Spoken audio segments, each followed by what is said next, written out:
Meteorologist Jason Caterina on AM 560, The Answer. Get the latest weather, traffic, and news updates online at 560theanswer.com. Now, from the Signature Bank Studios. If you're looking for the latest news, insight into what it means, and the sharpest opinion, there's only one station in Chicago where you can turn, and it's this one. We're AM 560, The Answer.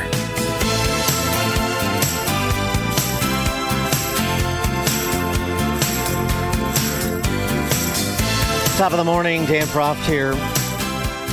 We don't know, at least I have not seen any reporting on this, whether or not Charlie Kirk's assassin was on any psychiatric drugs. But that's a question that should be answered.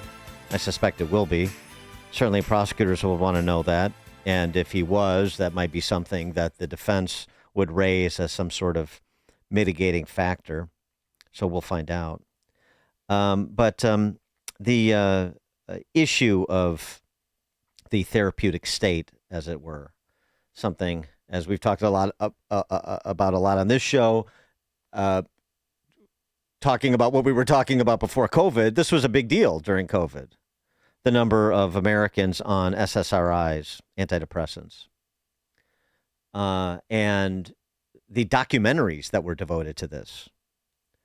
And the idea of what we know or don't know about applying pre-adolescents with Ritalin and Adderall. What the DEA was seeming to indicate about some of those drugs when they were regulating the amount that could be produced by various pharma companies. I know this from people in the industry. I talked about it. This is probably a couple years removed now, but that there's you have to work as a pharma company. You have to work with the DEA and get clearances and so forth. And there were pharma companies that were asking, we want to produce X number of these SSRI, our brand of SSRIs, and the DEA was coming back and saying, well, you can produce that number, minus 20%, 40%, 50%. So what is the DEA thinking about the impact of these drugs? Is this, essentially a Oxycontin 2.0? Good piece over at The Spectator on this topic. Are antidepressants making Americans more violent? And thinking about not just the case of Charlie Kirk's assassination, but the incidents of mass violence events, and the horrific crimes committed by young people who seem to be maladjusted, and not just chemically. For more on the topic, we're pleased to be joined by Charles Conish-Dale.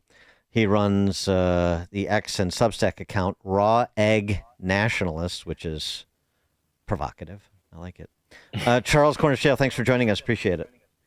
It's an absolute pleasure. Thank you for having me. So I guess, first of all, there was a study done by University College London just a couple of years ago that this whole the whole basis for the SSRI industry may be flawed. That the idea that that depression is primarily a chemical imbalance of serotonin, and the researchers that did sort of a meta-analysis of the research on the time, this is back, as I said, a couple of years ago, basically concluded that the evidence doesn't support that claim, the serotonin theory of depression. Yeah, no, absolutely. This is something actually that people don't know, but they should know. So, the whole basis for this relatively new class of antidepressant drugs, they've been around for sort of 25, 30, 35 years, is that they prevent the reuptake of serotonin by the brain. They address an imbalance of serotonin levels in the brain and cure depression.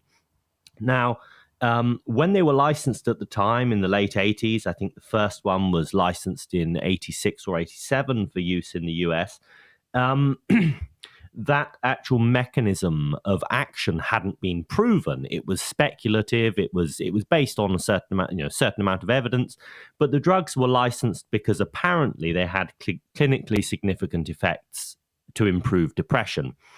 30 years later, we still haven't got any significant evidence that actually this serotonin imbalance model of depression is real. So, these drugs have been around for 35 years. The evidence that they actually work is pretty thin.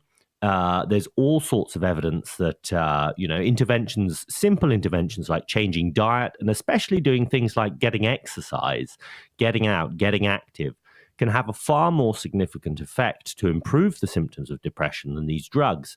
So there's a lot of questions really that should be asked about these drugs, and that have actually been raised about these drugs for a long time. So in this Spectator article, I talk about the very well documented case of Eric Harris, one of the two Columbine killers. Yeah. He was on the extremely powerful early SSRI Luvox, and there were questions at the time about whether being on Luvox had influenced his, murderous ideation and his actions at Columbine, the murder of his, schoolmates with Dylan Klebold. But we never got any firm answers about that. There wasn't a sort of toxicology panel about it. And so questions have remained since then, and they've only really grown. There are studies that link SSRI use to violent behavior, and I cite them in this Spectator World article, population level studies that show a clear correlation between SSRI use and violence.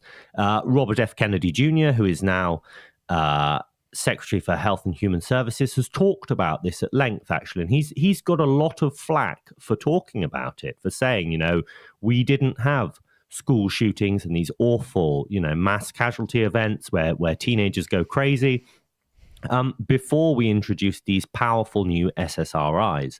And maybe what we ought to do is we ought to look at the link. We ought to do an actual investigation. Now, that seems pretty sensible, I must say. Well, right. But I mean, but the other point here is in your own piece, you write between 2015 and 2018, 13.2% of American adults reported taking antidepressants in the previous 30 days. Almost a quarter of all American women aged 60 and over take them. We're talking about tens of millions of people on antidepressants in the U.S. alone.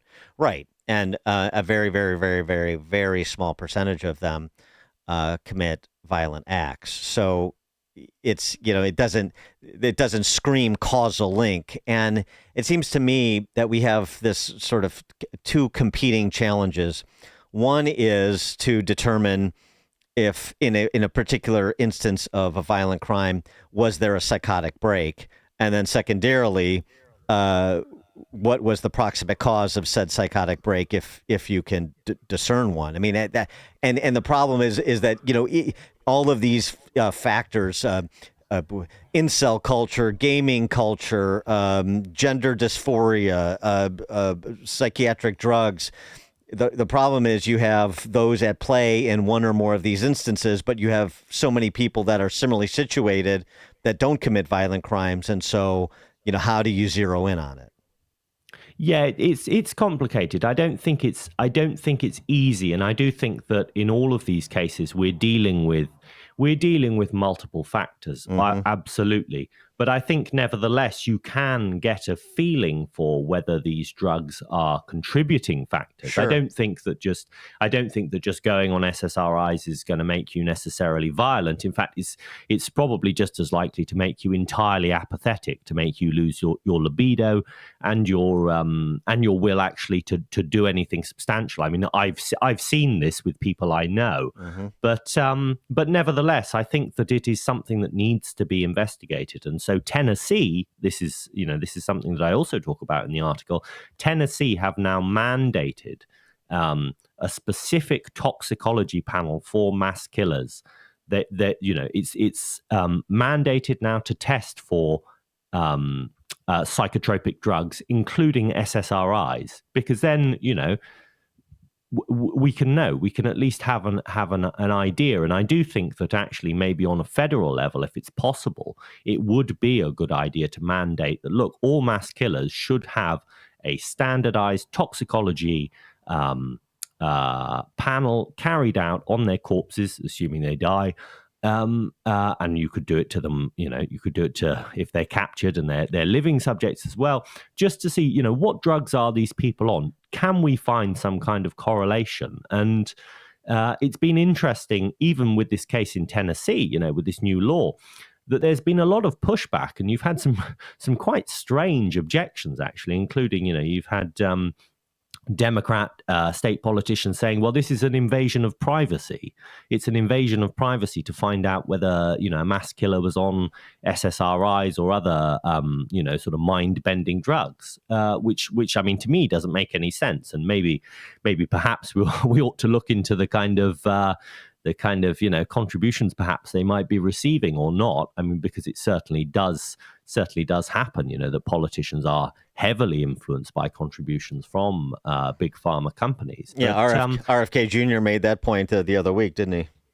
Yes, he did, absolutely. And he's right. I mean, he perhaps more than anybody else, I mean, he's the right man for the job. He understands all the vested interests that go into maintaining Americans in this state of unprecedented ill health and dependency on big pharma, to be able to function on a daily basis. I mean, it's a huge problem. Ultimately, it's not just about SSRIs. It's about all the different kinds of drugs that Americans are hooked on, statins, everything else, anti-anxiety medication, all of this kind of stuff. So it's a huge thorny problem, and we're talking about some of the biggest vested interests in American life, billions, tens of billions, hundreds of billions of dollars, which is why it's so difficult to get anywhere near close to the bottom of the issue. Well, the other thing, too, is sort of mentioned at the outset, the idea of, we have now probably, unfortunately, a lot of young people that have been on these psychiatric drugs since they were preteens. And since it doesn't, I mean, despite the fact that this is the prescribing these drugs has gotten FDA clearance, it would be perhaps useful to do longitudinal studies to track the development of these kids who were on anti-anxiety drugs and the like, and to see if what we thought we were getting in terms of the benefits are something that we have actually received in terms of the benefits for the patients that have been on them. It just seems to me that going back and looking now that we have the real world information would be helpful to one way or the other, to either support the claim that these have some productive elements, or to really call into question what we're doing in terms of our approach to children and their mental health.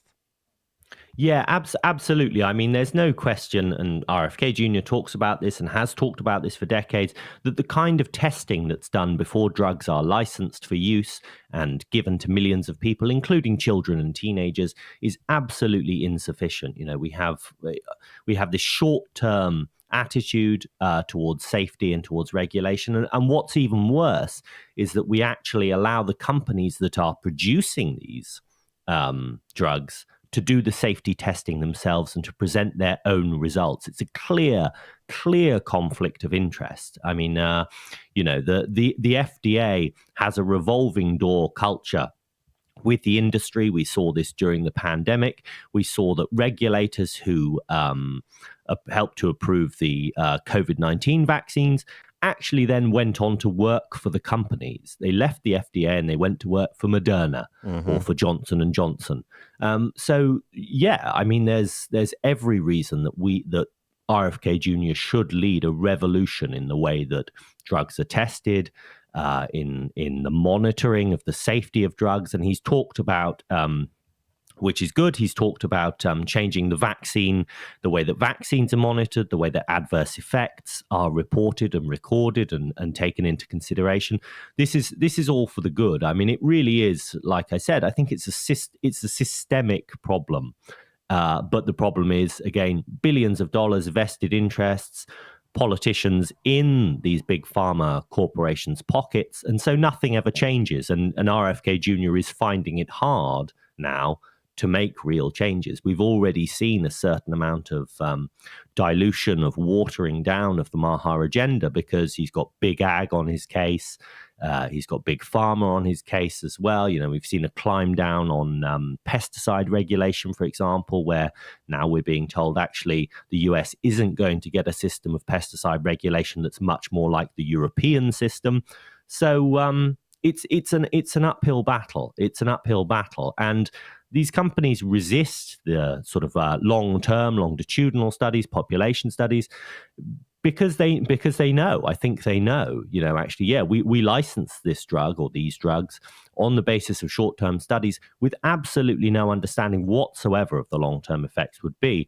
And we have to be careful with children. Children's bodies, and especially their brains, are developing the whole time. And if you interfere and affect brain chemistry in a fundamental way by, say, blocking the reuptake of serotonin with an SSRI, then you should expect there to be developmental changes. I mean, it stands to reason just on paper. And, from what we've seen now, we have good reason to believe that actually, yes, it is the case. These drugs, even things like hormonal contraception, there have been studies recently that have shown actually hormonal contraception affects the structure of a woman's brain. There was a study that was published fairly recently that I wrote about on my Substack that shows that hormonal contraception thins a particular region of the ventromedial prefrontal cortex in a woman's brain. It actually makes the volume of the brain smaller. It shrinks the brain.